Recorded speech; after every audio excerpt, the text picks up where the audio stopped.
আমার ভাইয়ের, আমার বন্ধুগণ, অর্ধ পৃথিবীর খলিফা হযরত ওমর ফারুক রাদিয়াল্লাহু তাআলা আনহু, উনি মাথার নিচে হাতটা দিয়ে বিশ্রাম করতেছেন। বাজান রে, এমন সময় কোথা থেকে যেন একজন ভদ্র মহিলা মাথার আওলা জাওলা চুল নিয়ে, আওলা কেশ, পাগল বেশ, আল্লাহর বান্দি ওমর ফারুক রাদিয়াল্লাহু তাআলা আনহুর দরবারে এসে হাজির হয়ে গেল। উনি চোখের মধ্যে পানি নিয়ে ক্রন্দন করতেছেন আর ডেকে ডেকে বলতেছেন, আমারে জাহান্নামের আগুনে গ্রেফতার করে ফেললো। ওই বুঝি আমারে জাহান্নামের আগুন ধরে ফেললো, আমারে জাহান্নামের আগুন থেকে বাঁচাও, আমারে জাহান্নাম ধরার জন্য আসতেছে, তাড়াতাড়ি করে আমারে জাহান্নামের হাত থেকে আমারে বাঁচাও। এই কথা বলতেছেন আর মেয়েটা হাঁপায়া হাঁপায়া হযরত ওমর ফারুকের দরবারে চলে যাচ্ছেন। আমার ভাইরা, আমার বন্ধুগণ, আল্লাহর বান্দির চিল্লা পাল্লা শুনে, আল্লাহর বান্দির চিৎকার শুনে আমিরুল মুমিনিন ওমর ফারুক রাদিয়াল্লাহু তাআলা আনহু আস্তে করে উঠে জমিনের মধ্যে আমার বন্ধুগণ বসে গেল।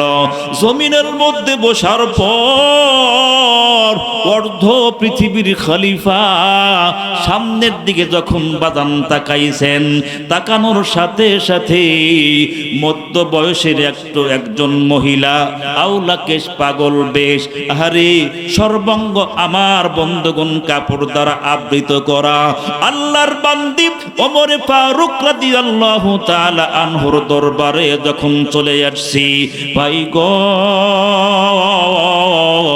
আমিরুল মুমিনিন ওমর ফারুক রাদিয়াল্লাহু তাআলা আনহু আল্লাহর বান্দিকে ডাকতে বলতেছেন, মা গো, তুমি যে এমন কথা বলতেছো, তোমরা কে আসো আমারে জাহান্নাম থেকে বাঁচাও। ওই দেখো আমারে জাহান্নামের আগুন ধরার জন্য দাউ দাউ করে আমার দিকে আসতেছি। ওমর গো, আমারে জাহান্নামের হাত থেকে বাঁচাও। মা গো, আপনি এমন করে চিল্লা পাল্লা করতেছেন, কারণটা কি? মুসলমান বন্ধুরে, ডান বাম কোনো চিন্তা করবেন না বাজান, হতে পারে কার জীবনের যেন আজকেই শেষ মাহফিল। ভাই গো, আমি আমার জীবনের শেষ বয়ান মনে করে বয়ান করতেছি, আপনাকেও বাজান জীবনের শেষ বয়ান মনে করে বয়ানটা শ্রবণ করা লাগবে। কার জন্য যেন বাজান রে জংলার বাঁশ রেডি হয়ে রয়েছে, কার জন্য যেন সাদা মার্কিন কাপড় দোকান পর্যন্ত চলে আসছি। আমার ভাইরা, আমার বন্ধুগণ, আমিরুল মুমিনিন ওমর ইবনুল খাত্তাব রাদিয়াল্লাহু তাআলা আনহু আল্লাহর বান্দিকে ডাকদা বললেন, মা গো, তুমি যে এমন করে চিল্লা পাল্লা করতেছো, আমারে জাহান্নামের আঘাত থেকে বাঁচাও। ও মা, কই জাহান্নামের আগুন, কই জাহান্নামের আগুন দাউ দাউ করে জ্বলতেছি। ভাই গো, এই কথা যখন অর্ধ জাহানের খলিফা ওমর ইবনুল খাত্তাব রাদিয়াল্লাহু তাআলা আনহু বলেছেন, আল্লাহর বান্দি ডাকদা বললেন, ওগো আমিরুল মুমিনিন, তাইলে আমি আপনার কাছে খুলে বলছি, আপনি আমার কথা শুনুন। বাজান রে, আল্লাহর বান্দি ডাকদা বললেন, ওগো আমিরুল মুমিনিন, আজ থেকে 3 দিন পূর্বে আপনি কি আমার বাসায় কোন গোশত পাঠাইছিলেন? আমিরুল মুমিনিন এইবার ডাকদা বলল, মা গো, আমি আপনার পরিচয় জানি না, আমি আপনাকে চিনি না। আল্লাহর বান্দি ডাকদা বলল, হুজুর গো, 3 দিন পূর্বে আপনি যখন আমার বাসার মধ্যে গোশত পাঠাইছিলেন, হুজুর, এই গোশত আমি কেমনে আমি রান্না করব? এই গোশত আমি আমার ছেলে মেয়েদেরকে কেমনে রান্না করে খাওয়াবো? এই কথা আমিরুল মুমিনিন শোনার সাথে সাথেই এমন সময় আল্লাহর নবীজির আরেকজন সাহাবী ওমরের দরবারে আমার বন্ধুগণ প্রবেশ করলেন। হযরত ওমরকে ডাকদা বলল, হুজুর গো, আজ থেকে 3 দিন পূর্বে আমি আমার বাইতুল মালে, আমি যখন আপনার বাইতুল মালের সামনাসামনি হয়েছিলাম, তখন আপনাকে বলেছিলাম অমুক এলাকার মধ্যে একজন ভদ্র মহিলা বসবাস করে। আহারে, তার 2টা সন্তান আছে, সন্তান 2টার আব্বা দুনিয়াতে বেঁচে নাই, সন্তান 2টার আব্বা নাই। ওই সন্তান 2টা মাঝে মধ্যেই তার আম্মাকে ডাকদা বলে, মা গো, আব্বা মরে যাওয়ার পর আমরা তো আর গোস্ত খাইতে পারি না মা, আমাদের দিল চায় আমরা একটু গোস্ত ভুনা খাবো, আমরা একটু রুটি দ্বারা গোস্ত খাবো। এই কথা শোনার পর আমি যখন আপনার দরবারে এসে আপনাকে ডাকদা বললাম, ওগো আমিরুল মুমিনিন, অমুক মেয়েটার জন্য আপনি কি পারবেন না তাদের জন্য কিছু গোস্তর ব্যবস্থা করে দেওয়ার জন্য? এই কথা শুনিয়াম আমিরুল মুমিনিন আল্লাহর বান্দিকে ডাকদা বললেন, হ্যাঁ, আমার মনে হয়ে গেছি, আমি তো 3 দিন পূর্বে আপনার বাসায় গোস্ত পাঠাইছিলাম। আল্লাহর বান্দি এই কথা শোনার সাথে সাথেই চোখের মধ্যে পানি নিয়ে কান্নাই ভেঙ্গে পড়ল। ডাকদা বলল, হুজুর, এই গোস্তই তো আমাকে জাহান্নামে নেওয়ার কারণ হয়ে দাঁড়াইছে, এই গোস্তর জন্যই তো আমি জাহান্নামের প্রতীক হয়ে গেছি। আমিরুল মুমিনিন আল্লাহর বান্দিকে ডাকদা বললেন, মা গো, তাইলে আমি কি গোস্ত দিয়া তোমাকে ভুল করলাম, তোমাকে জাহান্নামের আসামি বানালাম? আল্লাহর বান্দি ডাকদা বলল, হুজুর গো, আজ থেকে 3 দিন পূর্বে আমার বাসার মধ্যে আপনি যখন গোস্ত পাঠাইলেন, এই গোস্ত আমি কেমনে রান্না করব, কেমনে বাচ্চাদেরকে খাওয়াবো? কোনো তৈল আমার ঘরে নাই, এই গোস্ত আমি কেমনে রান্না করব? তো কোনো তৈলের ব্যবস্থা নাই। এই গোস্ত রান্না করার জন্য আমি যখন একজন প্রতিবেশী একজন মেয়েকে ডাকদা বললাম, বোন রে, আজকে আমার ঘরের মধ্যে কোনো তৈল নাই, আমি কেমনে রান্না করব, আমি গোস্ত কেমনে ভুনা করব, তুমি একটু আমাকে সামান্য তৈল হাওলাত দাও। আল্লাহর বান্দি তখন আমাকে বলল, না না, আমার বাসার মধ্যে কোনো তৈল নাই, বরং তুমি আরেক বাড়ির মধ্যে গ্রহণ করো। আমার ভাইর, আমার বন্ধুগণ, এই কথা শোনার সাথে সাথেই আল্লাহর বান্দি আরেক বাসার মধ্যে চলে গেল। আরে, আল্লাহর বান্দি যখন তারে তৈল হাওলাত দিয়েছি, এই তৈল নিয়া তিনি যখন বাদান গোস্ত রান্না করলেন, গোস্ত ভুনা করলেন, গোস্ত ভুনা করিয়া তার 2টা বাচ্চা আছে, 2টা বাচ্চাকে আমার বন্ধুগণ পেট ভর্তি করে সন্তানগুলোকে খাওয়াইল। খাওয়ানোর পর আল্লাহর বান্দি যেই বাড়ি থেকে আমার বন্ধুগণ তৈল হাওলাত নিয়েছিল, তার সাথে তার কথা হয়েছিল 3 দিনের মধ্যেই এই তৈলটাকে পরিশোধ করা লাগবে। আমার ভাইয়ের, আমার বন্ধুগণ, এই কথার দ্বারা বাজানরি কি বোঝা গেল? তদানীন্তন সময়ের মানুষগুলো এত ভালো ছিল, ওয়াদা দিলে ওয়াদা রক্ষা করত, কথা দিলে আমার বন্ধুগণ কথা দিয়ে কথা অনুযায়ী কাজ করত। বর্তমান সময় বাজান আমাদের এই সমাজে, আমাদের এই সময়ে কথা কাজের কোনো মিল নাই। কথা কোন ঠিক না ব্যাঠি?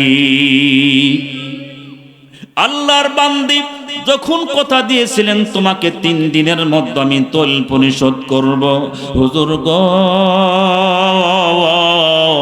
আমি যখন তেলটা 3 দিনের জন্য হাওলাত নিলাম, এই তৈলটা আমি কেমনে পরিশোধ করব, এই ঋণটা আমি কেমনে শোধ করব? আমি যখন দেখলাম আমার আর কোনো ব্যবস্থা নাই, আমি তখন কি করলাম, আরেকজনের বাড়ির থেকে তেলটা হাওলাত নিয়া এই তৈলটা পরিশোধ করার জন্য, তার ঋণ পরিশোধ করার জন্য, ওগো আমিরুল মুমিনিন, আমি যখন তার বাসার দিকে আগমন করলাম, হঠাৎ করে এই তেলের বাটি মাটির সাথে আমার পায়ে হুজুট খেয়ে এই তোলের বাটি জমিনের মধ্যে পড়ে গেল। জমিনের মধ্যে পড়ার পর শুকনা জমিন তোল শোষণ করে খেয়ে ফেলে দিয়েছি। ওগো আমিরুল মুমিনিন, আমি তো মহা বিপদের মধ্যে পড়ে গেছি, আমি তো মহা বেকায়দার মধ্যে পড়ে গেছি। আমি তার কথা অনুযায়ী আমি তো তার ঋণটা শোধ করতে পারলাম না, এই জন্য আমি তো বিশাল ভয় পাচ্ছি। এইটার কারণে আমি নাকি আবার জাহান্নামী হয়ে যাই। জোরে কোন সুবহানাল্লাহ। আমার ভাইরা, আমার বন্ধুগণ, এই কথার দ্বারা আমি আপনাদের বাজান এতটুকু মেসেজ দিতে চাই বাজান রে, আমরা দোকান থেকে কত বস্তু ক্রয় করি কিন্তু ঋণ পরিশোধ করি না। কতজনের কাছ থেকে কত কি হাওলাত নেই সেইটা কিন্তু পরিশোধ করি না। আমার ভাইরা, আমার বন্ধুগণ, কত রকমের তাল বাহানা, কত রকমের অজুহাত আমরা উপস্থাপন করি। ভাইজান, এই ঋণটা রেখে যদি আপনি মারা যান, আপনার সব গুনাহ মাফ হলেও কিন্তু অপরের কাছে যেইটা ঋণ নিয়েছেন এইটা কিন্তু আপনার মাফ হবে না। কথা কোন ঠিক না বেঠিক? আমার ভাইরা, আমার বন্ধুগণ, এই কথা বলার পর আল্লাহর বান্দি আমিরুল মুমিনিনকে ডাকদা বলতেছেন, আমিরুল মুমিনিন গো, আমি যখন তোলটা নিয়া তার বাসার দিকে ঋণটা পরিশোধ করার জন্য যাইতেছিলাম, হুজুর গো, মাটির মধ্যে হুজুট খাইয়া আমার তেলটা জমিনের মধ্যে ঢেলে পড়ে গেছে। সুতরাং আপনি আমার ঋণটা পরিশোধ করার একটা ব্যবস্থা করে দিবেন। আমিরুল মুমিনিন অর্ধজাহানের খলিফা ওমরে ফারুক রাদিয়াল্লাহু তাআলা আনহু আল্লাহর বান্দিকে ডাকদা বললেন, মা গো, আপনি এই জন্য কাঁদবেন না, এই জন্য আপনি মোটেও ঘাবড়াবেন না। আমার বাইতুল মাল থেকে আমি আপনাকে যথোপযুক্ত তেল দিয়ে দিব, আর এইটা নিয়ে আপনি আল্লাহর বান্দির ঋণটা পরিশোধ করবেন। আমার ভাইরা, আমার বন্ধুগণ, এই কথা শোনার পর আল্লাহর বান্দি টুকরিয়া টুকরিয়া কান্দে আর কয়, ওমর গো, আমি আপনার কাছে কি জন্য আসছি? আমি কিন্তু বাইতুল মাল থেকে তেল নেওয়ার জন্য আসি নাই। ওই যে আমার তেল জমিনের মধ্যে পড়ে গেছে, ওই তেলটাই আমি আপনার কাছে ফেরত নেওয়ার জন্য আইছি। জোরে কোন সুবহানাল্লাহ। কেমন কথা! যেই তেলটা মাটির মধ্যে পড়ছে, মাটি তো গিলে ফেলছে, এটা কি আর পাওয়া সম্ভব? আপনারাই বলেন। কিন্তু আল্লাহর বান্দি বলতেছেন, হুজুর, আপনি যে বলতেছেন বাইতুল মাল থেকে আমাকে তেল দিবেন, আমি কিন্তু এই তেল পাওয়ার জন্য আপনার কাছে বিচার দায়ের করি নাই। বলে কেন? যেই তেল আমার তেল জমিনের মধ্যে পড়ছে ওইটাই ফেরত চাচ্ছি। আল্লাহু আকবার! কেমন মহিলা! উনি কিন্তু তেল যেটা পড়ছে জমিনের মধ্যে ওইটাই ফেরত নেওয়ার জন্য আসছে। এতটুকু আস্থা আছে যে ওমরের কাছে গেলে আমাকে ওমর ওই তেল ফেরত নিয়ে দিবে। আল্লাহু আকবার! এখানে আরেকটা কথা না বললে কথাটা ক্লিয়ার হবে না। ওমরে ফারুক রাদিয়াল্লাহু তাআলা আনহু, উনি অর্ধজাহানের খলিফা। দুপুর বেলা জোহরের নামাজের পর উনি ওনার বাড়িতে কিছু উট, দুম্বা, গাধার কিছু রাখাল ছিল, কিন্তু সেই দিন রাখালগণ ছুটিতে গেছেন। উনি ওই রাখালের কাজগুলো নিজেই করতেছেন। আল্লাহু আকবার! আমার ভাইয়ের, আমার বন্ধুগণ, ওমরে ফারুক রাদিয়াল্লাহু তাআলা জোহর নামাজের পর কূপের ভিতর থেকে বালতি দ্বারা পানি তুলে আর একটা কলসের মধ্যে ভর্তি করে ওই কলসটা কাদের মধ্যে উঠায়া, কাদের মধ্যে নিয়া ওনার উটকে পানি খাওয়ানোর জন্য, ওনার দুম্বাকে পানি খাওয়ানোর জন্য, যেখানে আমার বন্ধুগণ বিশাল বড় বড় পাত্র আছে, ওই পাত্রের মধ্যে ঢালতেছেন। আমার ভাইরা, আমার বন্ধুগণ, এমন সময় একজন মানুষ অর্ধজাহানের খলিফা, আরে ওমরের কাছে একটা মামলা দায়ের করার জন্য আসতেছেন, একটা বিচার দায়ের করার জন্য ওমরের কাছে আসতেছেন। আল্লাহর বান্দা যখন হাঁটি হাঁটি পা পা করে ওমরের বাসার মধ্যে যখন ঢুকলেন, ভাই গো, বাসার মধ্যে ঢুকেই দেখতেছেন অর্ধজাহানের খলিফা পানি বোঝাইকৃত বিশাল বড় একটা পানির একটা পাত্র, বিশাল বড় পানির একটা পাতিলা অথবা বিশাল বড় পানির একটা কলস ওনার কাঁধের মধ্যে নিয়ে উনি এখন সামনের দিকে রওনা হয়ে যাবে। এমন সময় আল্লাহর বান্দা ওমরকে দেখার সাথে সাথেই সালামটা যখন দিয়ে দিলেন, আমিরুল মুমিনিন ওমর ইবনুল খাত্তাব রাদিয়াল্লাহু তাআলা আনহু সালামটা শোনার পর সালামের উত্তর বাজান দিয়ে দিলেন। এইবার যখন পিছন দিকে বাজান তাকাইছে, তাকানোর সাথে সাথেই দেখতে পাচ্ছেন বেদুইন একজন মুসলমান, বিদেশি একজন মানুষ হাঁপাইতে হাঁপাইতে আমিরুল মুমিনিনের সামনে আসলো। আল্লাহর বান্দাকে ডাকদা বলল, রে আল্লাহর গোলাম, তুমি আমার কাছে এই দুপুর বেলা কিসের জন্য তুমি আসলা? আল্লাহর বান্দা ডাকদা বলল, হুজুর, আমি আপনার দরবারে একটা মামলা দায়ের করার জন্য, একটা বিচার আপনার কাছে চাওয়ার জন্য আইছি। হুজুর গো, যেই কথাগুলো আমি আপনার কাছে বলবো, এই কথাগুলো বলতে গেলে আমার অনেক সময় লাগবে, অনেক টাইম লাগবে। সুতরাং আপনার কাঁধের মধ্যে যে একটা কলস আছে, এইটা আপনি জমিনের মধ্যে রাখেন। তারপরে আপনি এই জমিনের মধ্যে বসে আমি যেই মামলাটা দেব সেইটা আমি আপনার কাছে বলবো। জোরে কোন সুবহানাল্লাহ। আমার ভাইরা, আমার বন্ধুগণ, আমিরুল মুমিনিন ওমর ইবনুল খাত্তাব রাদিয়াল্লাহু তাআলা আনহু আল্লাহর বান্দাকে ডাকতে বলল, রে ভাই, তুমি এমনিই বলো, সমস্যা নাই। উনি কয়, হুজুর, আপনার কাঁধের মধ্যে যে বালতি আছে অথবা কলস আছে, এইটা মাথায় নিয়ে কথা বলা যায় না, আপনার কষ্ট হবে, আপনার অসুবিধা হবে। সুতরাং আপনার কাঁধের যে কলসটা আছে জমিনের মধ্যে রাখেন। আমিরুল মুমিনিন বলেন, না, এইটা জমিনের মধ্যে রাখা যাবে না, বরং তোমার কি কথা তুমি আমার কাছে উপস্থাপন করো। আল্লাহর বান্দা কয়, হুজুর, এইটা বিশাল বড় একটা বেয়াদবি, সুতরাং এই কাঁধের যে কলসটা আছে জমিনের মধ্যে রাখেন। আমিরুল মুমিনিনকে বারবার যখন এই কাঁধের কলসটা জমিনের মধ্যে রাখার জন্য বলতেছেন, আমিরুল মুমিনিন এই কথা শোনার পর চোখের মধ্যে পানি নিয়ে কেঁদে ফেললেন। আল্লাহর বান্দা তখন ডাকতে বলল, হুজুর, তাইলে আমি কি আপনার সাথে কোনো বেয়াদবি করলাম নাকি? আমি শুধু বললাম এইটা জমিনের মধ্যে রাখেন, তারপরে আমি আপনার সাথে কথা বলবো। কিন্তু বাজানবি, এই কথা শোনার সাথে সাথেই হযরত ওমর ডাকতে বলতেছেন, তাইলে তুমি শোনো ভাইরে, আমার কাঁধের মধ্যে যে একটা কলস আছে, এই কলসের যে তোলা আছে, এই তোলার মধ্যে পানি আছে। কার যেন জমিন, কার যেন এই জমিনটা, এই জমিনের মধ্যে যদি আমি আমার ভেজা কলসটা রাখি, আহারে, ওই ভেজা কলসের তলার সাথে বালুকা রাশি ধরবে, মাটি ধরবে। আর এই অবস্থায় যদি এই কলসটা আমি আমার বাসার মধ্যে নিয়ে যাই, কঠিন কিয়ামতের দরবারে আল্লাহ পাক রব্বুল আলামিন আমাকে যদি ডাকতে বলে, ওমর, তুমি অমুকের জমিনের মধ্যে একটা ভেজা কলস রাখছিলা, সেখান থেকে মাটি এনে তুমি তোমার বাসার মধ্যে আনছিলা, তুমি তো জমিওয়ালার কাছ থেকে, তুমি তো জমিনের মালিকের কাছ থেকে বলে আনো নাই। সুতরাং আমি আল্লাহকে ভয় করি, এই জন্য আমি আমার কলসটাকে জমিনের মধ্যে রাখতে পারবো না। জোরে কোন সুবহানাল্লাহ।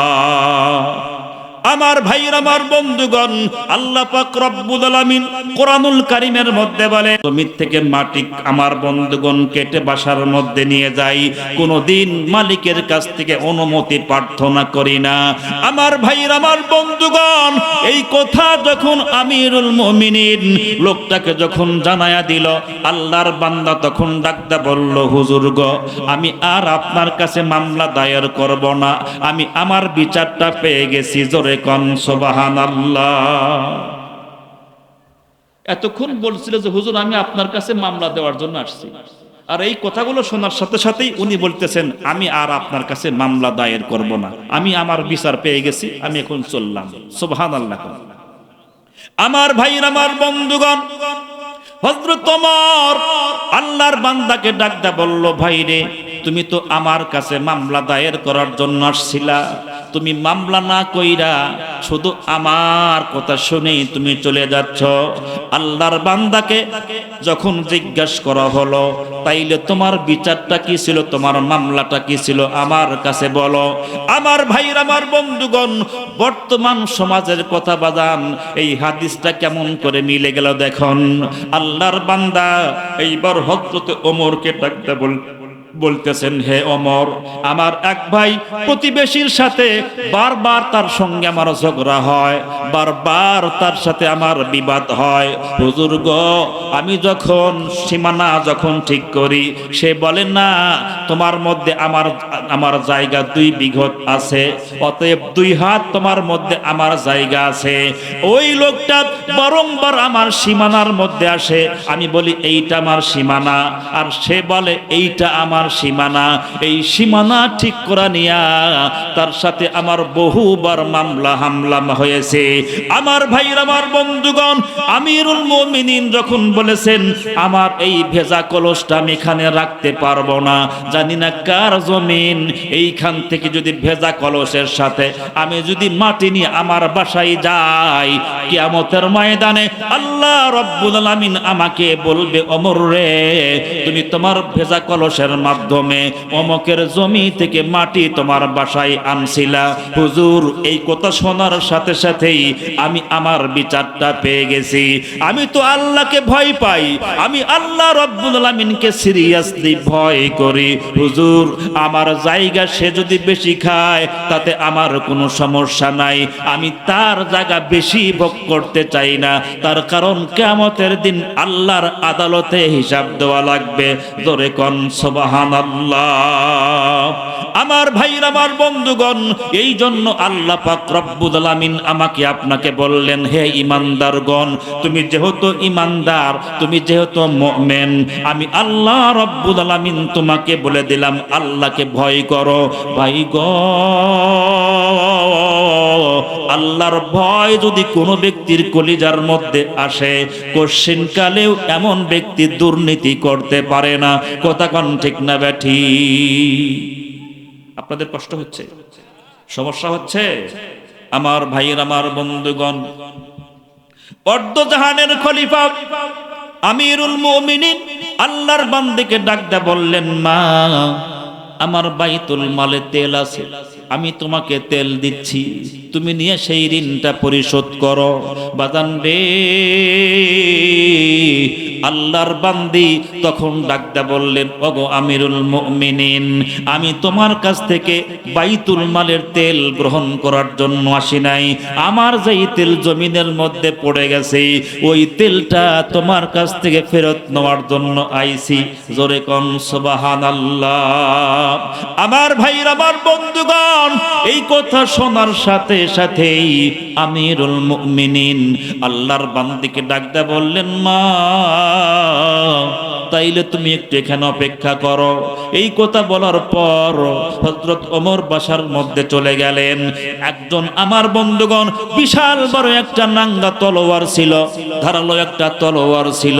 এই তলোয়ারটা টান মেরে হাতের মধ্যে নিল, আর এক হাতের মধ্যে চামড়ার কাঁটাযুক্ত চাবুক নিয়া আল্লাহর বান্দা হযরত ওমর ফারুক রাদিয়াল্লাহু তাআলা আনহু, উনি যখন বাসার মধ্যে থেকে, আমার বন্ধুগণ, বাহির বারান্দায় চলে আসছে, আল্লাহর বান্দিকে দেখার পর ডাকতে বলল, মা গো, কোন জায়গায় তোমার তেলটা পড়ে গেছে, কোন জায়গায় তোমার তেলটা ঢেলে পড়ছে, আমি ওমরকে তুমি সেই জায়গায় নিয়ে চলো। ভাইজান, কান খাড়া করে পরিষ্কার করে বাজান কথাটা শুনে যাবেন। আমিরুল মুমিনিন ওমর ইবনুল খাত্তাব রাদিয়াল্লাহু তাআলা আনহু এইবার আল্লাহর বান্দি এইবার ডাকতে বলল, হুজুর, এই দেখুন, আমি একটা গোল বৃত্ত দিয়া রাখছি, আমি আমার হাতের আঙ্গুল দিয়ে এখানে চিহ্নিত করে রাখছি। হুজুর, আমার তেলগুলো এই জমিনের মধ্যে পড়ে গেছে। আমার ভাইরা, আমার বন্ধুগণ, হযরত ওমর জমিনের মধ্যে দাঁড়ানোর পর জমিনকে ডাকতে বলল, রে জমিন, তোমার মধ্যে তেল পড়ে গেছে, এই তেলটা তোমাকে ফেরত দেওয়া লাগবে।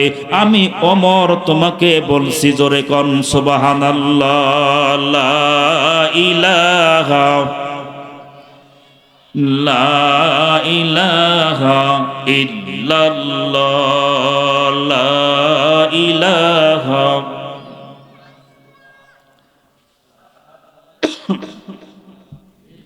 লা ইলাহা।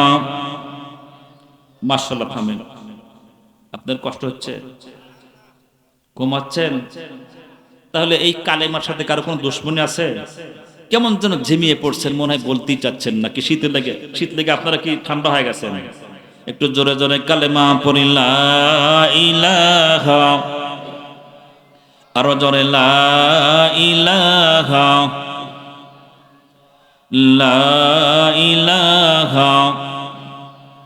দিলে জবানে প্রভুর নাম জপিলে অন্তরে তোমার শান্তি মিলিবে,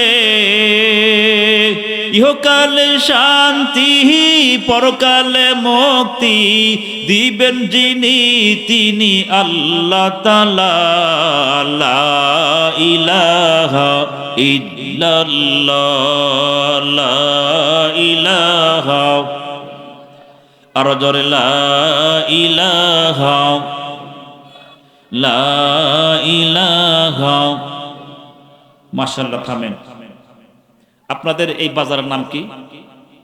সালাভরা বাজার, গাজীপুর।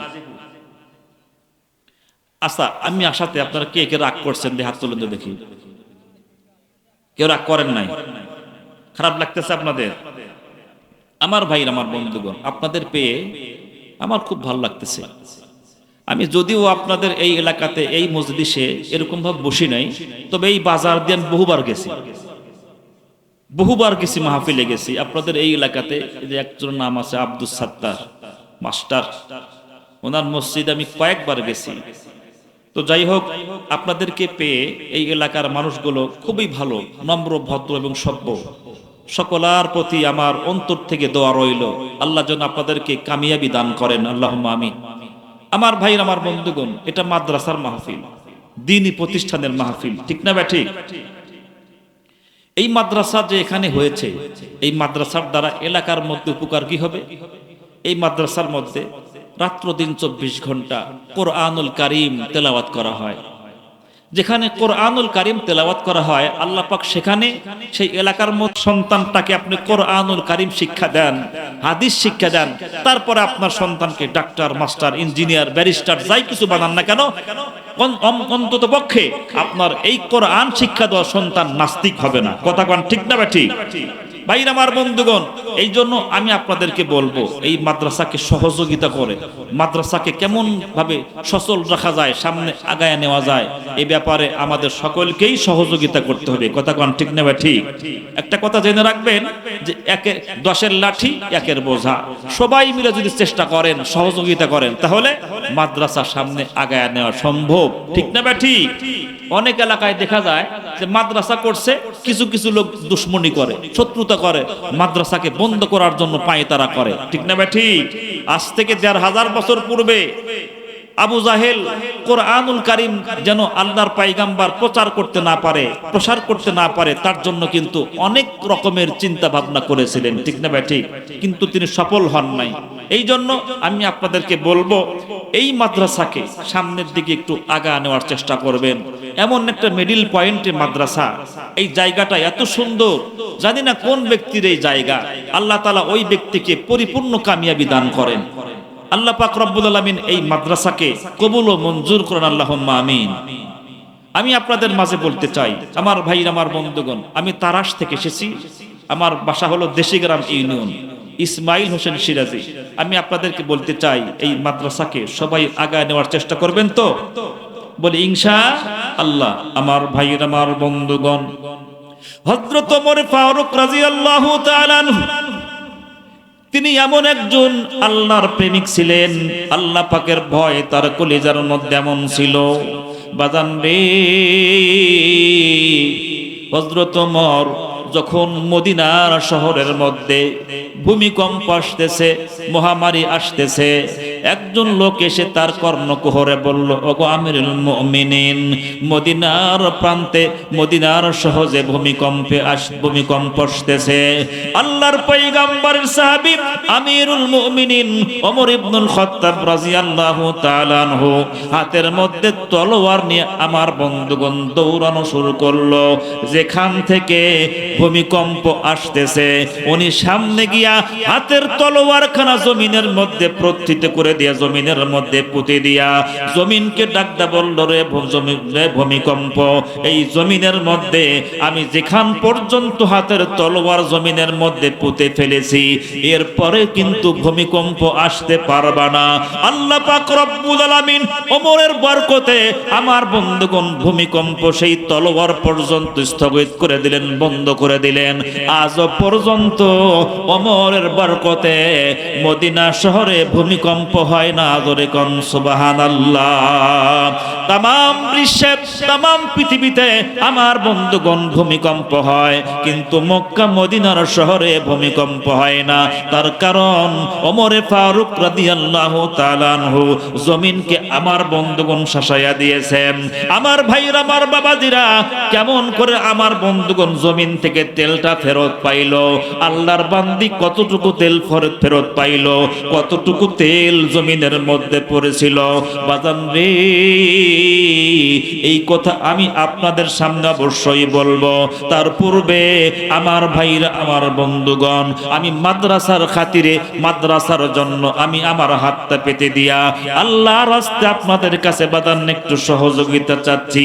আমার কোন ভাই আছেন, আমার কোন বাপ আছেন হুজুর, এই মাদ্রাসার জন্য এতিম ছাত্রদেরকে, মাদ্রাসার ছাত্রদেরকে দ্বীনি ইলম শিক্ষা দেওয়ার জন্য 1000 টাকা, 5000 টাকা, 10,000 টাকা দেওয়ার জন্য কোন কোন ভাই আছেন? আমি তার জন্য মন খুলে প্রাণ ভরে দোয়া করবো ইনশাআল্লাহ। মাশাআল্লাহ। বাবাজির নাম কি? লিল্লাহি তাকবীর। জনাব আব্দুল কুদ্দুস ভাই আমার 1000 টাকা। আল্লাহ, তুমি যদি কোনো ব্যক্তির কলিজার মধ্যে আল্লাহর ভয় থাকে, ওই ব্যক্তি কশিন কালেও গুনাহের কাজ করতে পারে না। যার কলিজার মধ্যে আল্লাহ পাকের ভয় আছে, ওই ব্যক্তি কোনোদিন ওজনে কম দিতে পারে না। আমার ভাইরা, আমার বন্ধুগণ, আল্লাহ রব্বুল আলামিনের ভয়, আল্লাহ পাকের ডর যার কলিজার মধ্যে আছে, ওই ব্যক্তি কশিন কালেও আল্লাহ রব্বুল আলামিনের সঙ্গে নাফরমান করতে পারে না। আমার ভাইরা, আমার বন্ধুগণ, একটা কথা বাজানলে আল্লাহ পাক বলেছেন, হে ঈমানদারগণ, তোমরা আল্লাহকে ভয় করো। ভাই গো,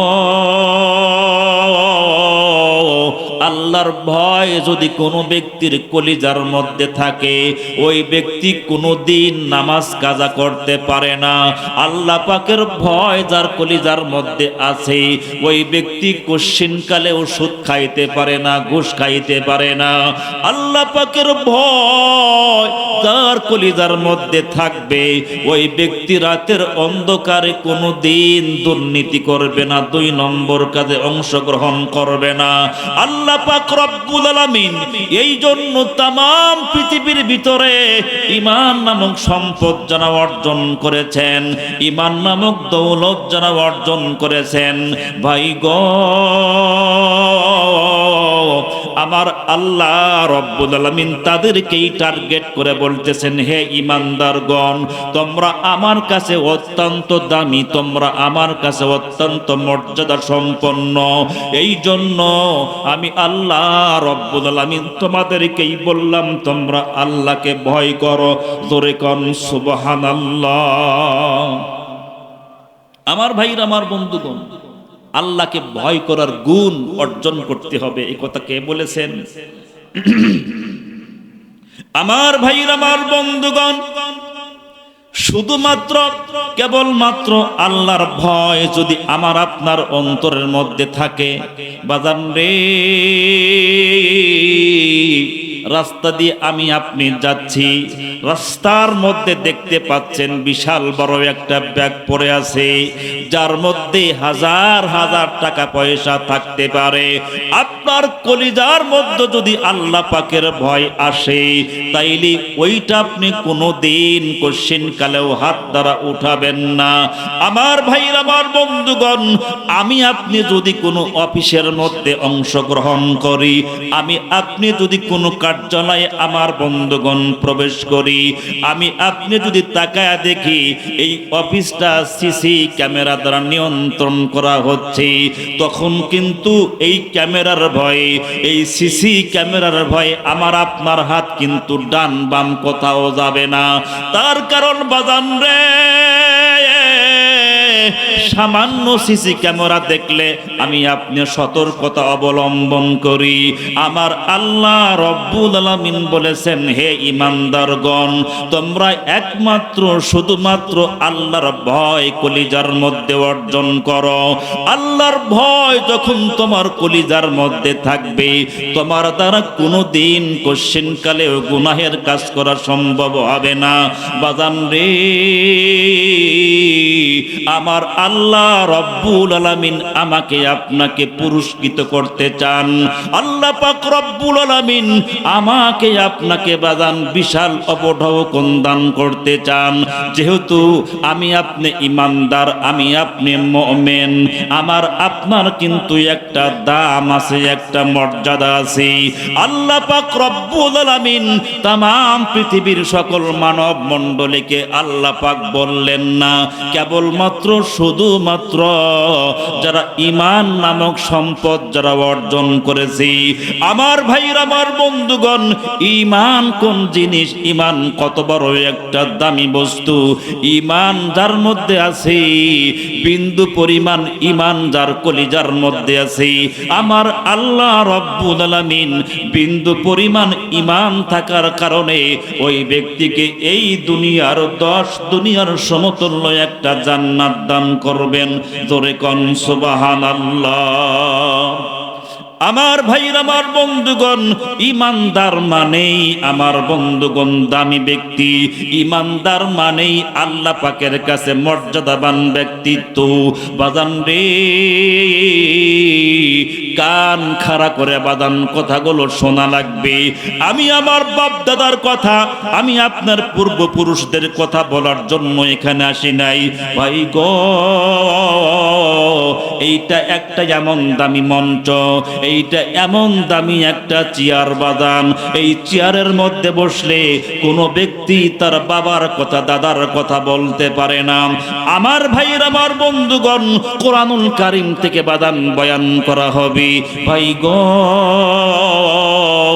যেই কোরআনের কথা শুনলে আমার আপনার ঈমান নামক সম্পদের পাওয়ার বৃদ্ধি হয়ে যায়। আল্লাহ পাক রব্বুল আলামিন ঈমানদার ব্যক্তিদের কেমন যেন বাদান চোখের মধ্যে আঙ্গুল দিয়ে বলতেছেন, ঈমানদারগণ,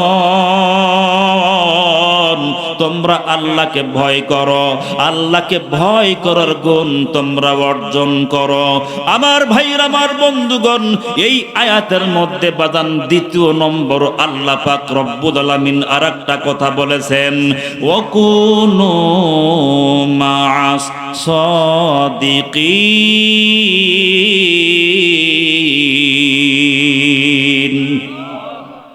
আমার ভাইরা, আমার বন্ধুগণ, আল্লাহ পাক রব্বুল আলামিন ঈমানদার বান্দা বান্দীদেরকে ডাকতে বললেন, হে ঈমানদারগণ, আমি আল্লাহ তোমাদেরকে বলে দিলাম, তোমরা যেন তেন নোংরা পরিবেশের মানুষকে তোমরা বন্ধু বানায়ো না। আমি আল্লাহ রব্বুল আলামিন তোমাদেরকে বলে দিলাম, তোমরা সৎ লোককে বন্ধু বানাও, সাদিকিন লোকের তোমরা সঙ্গ গ্রহণ করো।